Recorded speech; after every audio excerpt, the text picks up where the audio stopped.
नमस्कार साथियों, स्वागत है आप सभी का। दोस्तों, जैसा कि आप सभी को मालूम है, उत्तराखंड हाई कोर्ट का डिसीजन आ चुका है उत्तराखंड प्राथमिक शिक्षक भर्ती जो लटकी हुई थी उसके लिए कि एनआईओएस से जिन लोगों ने डीएलएड करा है वो वैलिड हो गए हैं।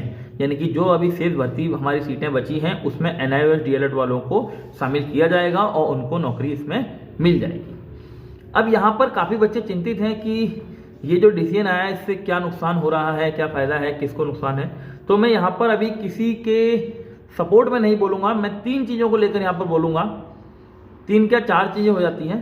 पहली चीज़, जो एनआईओएस से डीएलएड किया है। दूसरी चीज़ क्या होती है, दूसरा जिन लोगों ने बीएड किया है।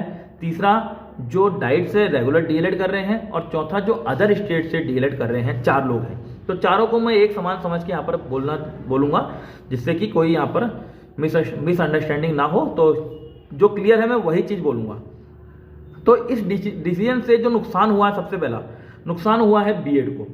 बीएड वाले, अब ये मान के चलिए कि प्राथमिक शिक्षक भर्ती में बीएड वाले जो बच्चे अभी उम्मीद लगा के बैठे थे कि हमारा आएगा, तो उनके आने के चांस तो खत्म हो चुके हैं। हालांकि सुप्रीम कोर्ट जाने की बात चल रही है, बाकी सुप्रीम कोर्ट से कैसा फैसला आता है वो उसके ऊपर डिपेंड करेगा। परंतु हाई कोर्ट के फैसले को देखा जाए तो बीएड वालों के यहाँ पर चांस खत्म ही मान के चलिए कि नंबर अब आ पाएगा, क्योंकि एनआईओएस से इतने लोग तो उसमें अवेलेबल हैं ही कि बीएड से ज़्यादा ही होंगे, जाहिर सी बात है। मेरे ख्याल से 50, 55 या 60 की रेंज तक हैं, बताया जो जा रहा है या सुना है मैंने जो। ठीक है, जो भी है 500 भी हुए तो उनको पहले मौका मिलेगा, क्योंकि वरीयता तो यहाँ पर डीएलएड को है ना प्राथमिक में। ठीक, तो बीएड को नुकसान हुआ है।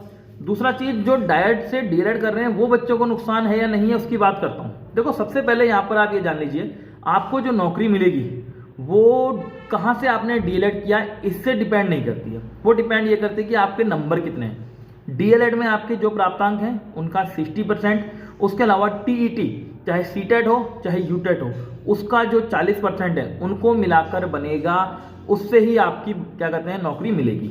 तो टीईटी आपके लिए बहुत ही यहाँ पर मददगार होगा और लास्ट उम्मीद टीईटी ही होगी हर किसी के लिए। मैं आपको यहाँ पहले ही क्लियर कर दूं, लास्ट उम्मीद आपकी टीईटी ही होगी। जिस चीज़ को आप अभी थोड़ा ध्यान कम दे रहे हैं टीईटी पर, ये आपको लास्ट में समझ में आएगा जब भर्ती की बात आएगी। ठीक है, तो अभी आपको नहीं समझ में आ रहा बहुत सारे लोगों को टीईटी का, तो टीईटी का समझ में बाद में आएगा। अभी मैं जो बोलूँगा उसको भी सुन लीजिए। अब यहाँ पर अगर मैं नॉर्मली एक बात करूँ तो जो हमारे डाइट से डीएलएड करते हैं उन लोगों का परसेंटेज लगभग 90% या 90 से अबव भी आता है, 85 प्लस हो जाता है मैक्सिमम लोगों का। कुछ लोग होते हैं जिनका 85 से नीचे होता है, मतलब 85 प्लस हो ही जाता है। ठीक है, 80 प्लस तो रहेगा, वो तो कंफर्म है, 85 प्लस ही होता है मैक्सिमम। जो अदर स्टेट से डीएलएड कर रहे हैं, जैसे हरियाणा की बात करें तो वहाँ पर परसेंटेज ज़्यादा नहीं मिलती है। वहाँ परसेंटेज 75, 80, मैक्सिमम 84 सुना है मैंने। ठीक, और एनआईओएस की अगर बात करते हैं तो एनआईओएस में भी परसेंटेज 80 से ऊपर वाले बच्चे मेरे ख्याल से 100, 150 या मैक्सिमम 200 के आसपास होंगे। अगर मैं सही हूं तो ज़्यादा गलत नहीं हूं, जहां तक मुझे लग रहा है इसी के आसपास बोला है, तो उसमें 10-20 ऊपर नीचे तो होंगे ही, तो कहता हूं। लेकिन जहां तक उम्मीद है कि मैक्सिमम 200 मान के चलिए, इससे ऊपर शायद नहीं है जिनके 80% है, जितनी जानकारी मेरे पास है। ठीक है, बाकी पूरी जानकारी नहीं है, तो इतनी लगभग मान के चलता हूँ कि 200 से ऊपर है। तो अगर बात करी जाए परसेंटेज की, तो परसेंटेज के बेस पर तो डाइट से जो डीएलएड करेंगे वो पहले ही ले जाएंगे जॉब को। सीधी बात है भाई, परसेंटेज जब लास्ट में जुड़ेगा तो डाइट से डीएलएड वालों का परसेंटेज ज़्यादा है भाई, सीधी बात है ज़्यादा है। और बीएड वाले तो एक तरह से बाहर ही जाते हैं इसमें, बीएड वालों के लिए तो क्या बोलना हुआ इसमें। अब भाई सुप्रीम कोर्ट से जो डिसीजन आएगा उसके बाद कुछ नई गाइडलाइन अगर जारी हुई या यही रहेगा वो अलग बात है। फिलहाल तो अभी बीएड को इसमें ये मान के चलिए कि बाहर ही समझ लीजिए। तो अदर स्टेट वालों को थोड़ा सा यहाँ पर नुकसान हो रहा है, क्योंकि उनके नंबर और एनआईओएस से डीएलएड करने वालों के नंबर आसपास होते हैं। तो जिसका सीटेट में या यूटेट में नंबर ज़्यादा होंगे उसको यहाँ पर क्या कहते हैं फ़ायदा मिल जाएगा। अब बात करते हैं डाइट डीएलएड वालों के नुकसान की। तो डाइट डीएलएड वालों को इसमें नुकसान नहीं होगा। कैसे नहीं होगा मैं आपको यहाँ पर बताता हूँ। जैसे कि अभी 600, 700, 500 जो भी वैकेंसी बची हैं उसमें एनआईओएस के जो 80% से ऊपर वाले बच्चे हैं वो लगभग सब लग जाते हैं। कोई शायद ही बचेगा कैटेगरी वाइज, अगर जब रोस्टर बनता है तो उसमें शायद ही कोई बचेगा। और अगली भर्ती के लिए एनआईओएस से जो डीएलएड वाले बच्चे होंगे उनके पास केवल क्या कहते हैं 80 से नीचे परसेंट वाले बचते हैं, और जबकि रेगुलर डाइट वाले हमारे जो हैं वो 85 और 90% वाले हैं। तो कहीं ना कहीं आप ऊपर हैं। परंतु एक चीज़ अपने दिमाग में बैठा लीजिए, सीटेट या यूटेट एक ऐसा यहाँ पर आपके पास विकल्प है जिसमें आप नंबर ज़्यादा लाकर किसी भी कैटेगरी से ऊपर उठ सकते हैं। तो सीटेट यहाँ पर बहुत ही मुख्य क्या कहते हैं भूमिका निभाने वाला है। अगर मान लीजिए एनआईओएस से डीएलएड करे किसी बच्चे के 80% हैं और रेगुलर डाइट वाले के 85% हैं, तो ये डाइट वाला ना समझे कि 85 वाले का हमारा पहले आएगा। क्यों? क्योंकि मान लीजिए आपके 85 तो हैं पर आप सीटेट में 100 ही ला पाए और एनआईओएस वाला 120 ले आया, तो फिर वो आपसे ऊपर निकल जाएगा, निकल जाएगा। तो ये चीज़ आपको थोड़ा सा यहाँ पर ध्यान रखनी पड़ेगी। सीटेट या यूटेट आपका यहाँ पर मुख्य भूमिका निभाएगा, ये आपको अपने दिमाग में बैठा लेना है। और मैक्सिमम चांस यही है कि डाइट से जो डीएलएड कर रहे हैं, जो नया बैच कर रहा है, उसको यहाँ पर ज़्यादा घाटा नहीं होने वाला है, क्योंकि परसेंटेज के बेस पर नौकरी मिलेगी और परसेंटेज के मुकाबले में एनआईओएस से हमारे उत्तराखंड जो हमारे डाइट में जो नंबर मिलते हैं वो काफ़ी अंतर है, जो रियलिटी है। मैंने पहले ही बोला है, मैं किसी एक के पक्ष में नहीं बोल रहा हूँ ना विपक्ष में बोल रहा हूँ, मैं सबको यहाँ पर समान लेके चल रहा हूँ। तो जो रियलिटी है वो यही है कि उत्तराखंड डाइट में जो नंबर मिल रहे हैं या मिलते हैं वो एनआईओएस के मुकाबले अधिक होते हैं और काफ़ी अधिक होते हैं, अदर स्टेट के मुकाबले भी अधिक होते हैं। तो वैकेंसी आने पर सबसे पहला फायदा तो डाइट से डीएलएड करने वालों को ही मिलेगा, क्योंकि नंबर आपके हैं। बाकी सीटेट में अगर आपने अपनी स्थिति सुधार अच्छी करी है तो आपको ऊपर ही रहोगे मेरिट में, और नहीं करी आप क्या कहते हैं ज़्यादा ही ओवर कॉन्फिडेंस में आ गए और नीचे रह गए, 100 के आसपास ही रह गए, तो फिर वहाँ से स्थिति पलट जाएगी।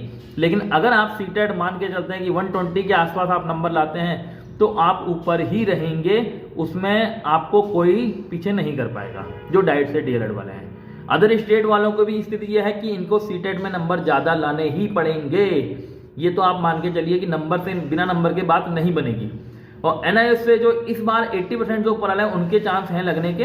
अगली भर्ती में एनआईओएस से जो डीएलएड कर रहे हैं उनके परसेंटेज और लोगों के मुकाबले कम बचेंगे, क्योंकि 80 से ऊपर वाले तो लग गए, अब बचे 80 से नीचे वाले। उनका नंबर तो तब आएगा जब मेरिट आई वहाँ तक पहुँचेगी। तो मेरिट में आने के लिए सीटेट में नंबर ज़्यादा लाइए या फिर इंतजार कीजिए कि वैकेंसी ज़्यादा आए। अब वैकेंसी ज़्यादा आए इसकी गारंटी तो कोई नहीं दे सकता। मान लीजिए 1000 ही वैकेंसी आई तो 1000 वैकेंसी में तो मैं मानता हूँ कि उत्तराखंड के डीएलएड के जो बच्चे होंगे 500, 450, 500, 600 जो भी होंगे, या दोनों बैचों के कंप्लीट होने के बाद आई तब तो 1000 से ऊपर बच्चे जाते हैं, तो फिर तो किसी का नंबर ही नहीं आता इसमें। अगर हाँ सीटेट में नंबर अगर उनके ज़्यादा रहे किसी और से तो फिर वो तो अलग, सीटेट वाली बात तो एक अलग हो गई। वैसे अगर डीएलएड के बेस की बात करी जाए तो फिर डीएलएड में नंबर ज़्यादा हमारे उत्तराखंड डाइट में यहाँ पर डीएलएड वालों को मिलते हैं। तो ये एक फैक्ट है, क्लियर चीज़ है, जिसमें कोई इसको झुठला नहीं सकता, कोई कुछ नहीं कर सकता कि हाँ भाई ये हम इससे ज़्यादा ला सकते हैं, कहीं से कहीं तक नहीं ला सकते। जो है वो रियलिटी वो यही है। हरियाणा मैक्सिमम 84% सुना है मैंने, अदर स्टेट बाकी स्टेट का मुझे ज़्यादा नहीं पता है, और बाकी स्टेट में भी जितना मुझे सुना में आया 75, 80 ऐसे रहते हैं। उत्तराखंड डीएलएड में नंबर ज़्यादा मिलते हैं और वो रियलिटी है, और वो मिले भी हैं, पहले के हमारे बैच के भी मिले हुए हैं नंबर। तो जो रियलिटी है वो मैंने आपको बता दी है।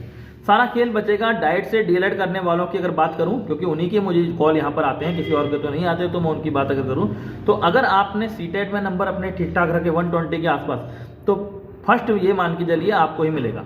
और जो एक दो चीज़ें बच्चे बोलते हैं कि प्रेफरेंस मिलेगा, ये वो, प्रेफरेंस किसी को कुछ नहीं मिलेगा, नंबर आपके डिपेंड जो है वो होगा। प्रेफरेंस डीएलएड उसने बोल रखा उतना ही बहुत है। अब डीएलएड आपने किस संस्था से किया है उससे डिपेंड नहीं करता, आपने अदर स्टेट किया है, आपने इग्नू किया है, आपने एनआईओएस किया है, आपने डाइट से किया है। पर बीएड वालों का यहाँ पर नुकसान हुआ है और वो मानना पड़ेगा कि नुकसान वाकई में ही हुआ है। अब सुप्रीम कोर्ट वो जाते हैं तो जो डिसीजन आता है फिर उसके अकॉर्डिंग बात की जाएगी। वैसे अभी तक की स्थिति में यह है कि डाइट से डीएलएड करने वाले जो नए बैच जो हैं उनको नुकसान नहीं होगा, ये आप अपना मान के चलिए। तो ये चीज़ मैंने यहाँ पर वीडियो बनानी थी जिसके ऊपर बच्चे बोल भी रहे थे, और बाकी मैंने यहाँ पर किसी भी चीज़ को ना तो सपोर्ट किया ना मैंने किसी का विरोध किया है। जो रियलिटी मैंने वो बताया। बाकी जिसको भी कोई भी जानकारी चाहिए हो, चाहे वो रेगुलर डाइट वाला हो, चाहे बीएड वाला हो, चाहे वो एनआईएस वाला हो, तो वो मुझसे जानकारी ले सकता है। जितनी जानकारी मुझको होगी उतनी मैं अवेलेबल कराऊंगा। जो जानकारी मुझको होगी वही अवेलेबल करा पाऊंगा, और वो पक्का कराऊंगा, क्योंकि जो चीज़ है वो रियलिटी के साथ हमें जीना ही पड़ेगा। खाली उम्मीदें पाल के भी कोई फायदा नहीं होता है। तो यही चीज़ मैंने बतानी थी, क्योंकि बच्चे काफ़ी कह भी रहे थे। तो ठीक है, फिर बाकी कुछ और अगर कुछ ऐसा आता है तो फिर देखते हैं। और लास्ट में वही कहूँगा, सीटेट की अपनी तैयारी अपनी आप रखिए, क्योंकि बिना सीटेट के आपका कुछ नहीं होने वाला है। तो ठीक है, मिलते हैं फिर, तब तक के लिए नमस्कार।